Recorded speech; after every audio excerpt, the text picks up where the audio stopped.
Welcome to the Genius Factory. Enjoy the video. You begin by confirming identity documents and the exact phone number to register. This reduces delays. Once done, open your bank app or website and sign in with multi-factor authentication because banks require verified access. If you prefer in person, call ahead to book an appointment. It prevents waiting.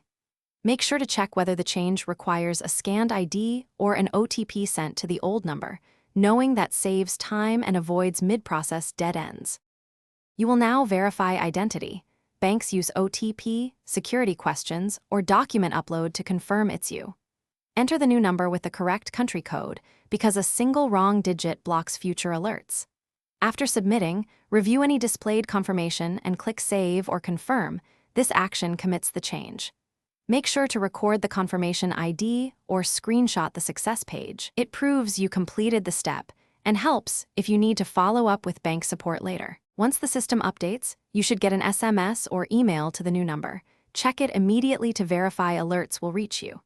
If you don't receive confirmation within 24 hours, call customer support and provide the confirmation ID and photo ID details. This speeds resolution. If support can't complete the change, insist on a branch appointment with a manager. Banks must update contact info securely.